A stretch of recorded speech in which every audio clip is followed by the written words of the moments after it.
થોડાક દિવસ માટે ગઈ હતી વલાડિયા. વેકેશન હતું ને એટલા માટે. ભલે મને તો વેકેશનથી કાંઈ લેવા દેવા નથી, પણ એમ જ ખાલી ફરવા માટે. બસ આજે પાછી આવી ગઈ છું અને અત્યારે વાગી ગયા છે બપોરના 3:30 અને મને આવે છે નીંદર. તો હું આવી પછી મેં જમ્યું અને પછી હું ઉપર આવી ગઈ અને હવે આપણે સૂઈ જવાનું છે. સાંજે ઉઠીશ પછી જો શાયદથી ખુશી કને જવાનું થશે તો જાશું, બાકી નેલ્સ કરવાના છે. ક્યાંક તો બહાર જઈશ, કેમ કે ઘણા દિવસ થઈ ગયા હું બહાર નથી ગઈ. જઈશ તો જઈશ, બાકી વિચારીએ કંઈક. અત્યારે તો સૂઈ જાય. એમ તો મેં રીલ બનાવી અહીંયા ફોન રાખીને, બારી પાસે ફોન રાખીને, પણ ખબર નહીં મને ગમતી નથી એટલી બધી, તો પછી મેં ના બનાવી. એમાં કેવું થાય ખબર, હું રીલ તો ઘણી બધી બનાવી લઉં, રોજની હું 10 જેવી તો બનાવતી જ હોઈશ, ગમે ત્યાં રીલ બનાવી લઉં. પણ પોસ્ટ કરવામાં કેટલા બધા વિચાર કરવા પડે. આ કરું, આમાં આમે આ નથી કરવી, આમાં આવું થાય, આમાં એ બધી લપ થાય. એટલે પોસ્ટ માટે મને મળે તો જ મળે એ એક વિચારો તમે.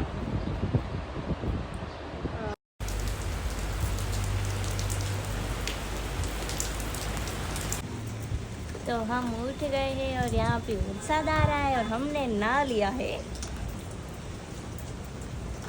હું સૂતી હતી ને તો અવાજ આવવા માંડ્યો, તો મને એમ છે કે વરસાદ આવે છે, અને વરસાદ આવે ને હું પલળ્યા વગર ના રહું એવું બની જ ના શકે.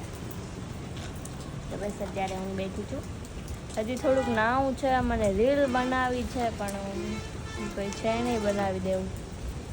શું કરે, મોનિકા તો હાલી ગઈ છે મને મૂકીને મુંબઈ. મેરા દુઃખ સુખ કા સાથી ચલા ગયા હે. મને ભૂખે લાગી ગઈ છે પાછી, પણ હવે કાંઈ ખાવું એ પણ આજનો દિવસ મારો બહુ બોરિંગ છે. સોનું પણ અમદાવાદ ગઈ છે, ખબર નહીં હું જ કેમ ક્યાંય નથી જતી. મજા નથી આવતી યાર મને. દેખો કે વરસાદ આવે હવે તો તોય બંધ થઈ ગયો.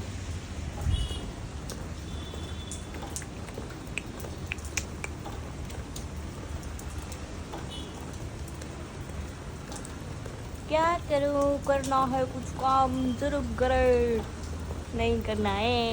આજના પાણીમાં પડરું ને તો હું વધારે વ્હાઈટ લાગું, મને એવું લાગે, ખબર નહીં કેમ.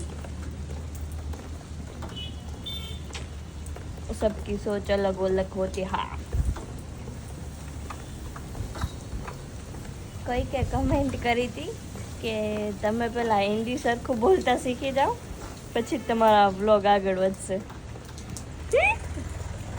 देखो भाई, हिंदी तो हम ऐसे ही बोलेंगे, आपको पसंद आए तो आप देखो, आपको नहीं पसंद आए तो आप मत देखो, क्योंकि हमको ऐसे हिंदी बोलने में मज़ा आता है तो हम ऐसे ही हिंदी बोलेंगे. हमको बाबा हिंदी ही अच्छी लगती है और सबको बाबा हिंदी ही अच्छी लगती है. बाबा इंग्लिश भी हम ट्राई करेंगे जब मोनिका आ जाएगी तो. एक दिन ऐसा चैलेंज करेंगे कि हम दोनों इंग्लिश में ही बात करेंगे. बाद में भले समझ आए ना आए, वो कुछ भी हो सकता है, पर मैं बाबा हिंदी भी बोलूँगी, मैं बाबा गुजराती भी बोलूँगी, मैं बाबा इंग्लिश भी बोलूँगी, पर मैं बोलूँगी तो बाबा ही. समझ रहे हो? क्योंकि मैं सीधा बोल ही नहीं सकती, क्योंकि मैं ऊँधी हूँ.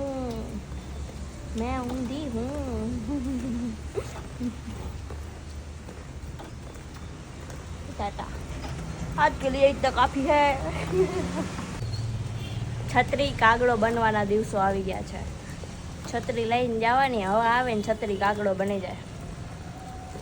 હું તો એવું કહું કે છત્રી કાગડો બની જાય એટલે છત્રી હવામાં ના ઉડી જાય, ઊંધી ના થઈ જાય.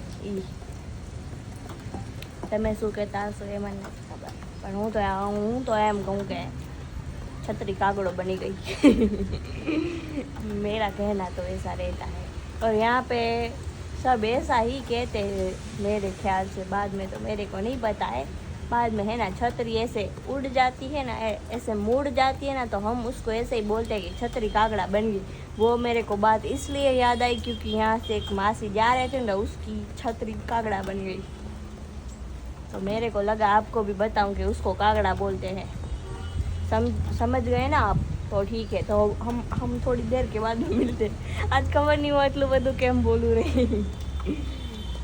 मैं खुश हूँ, मैं बहुत ज़्यादा खुश हूँ। क्यों खुश हूँ वो मेरे को भी नहीं पता है, पर मैं आज बहुत खुश हूँ।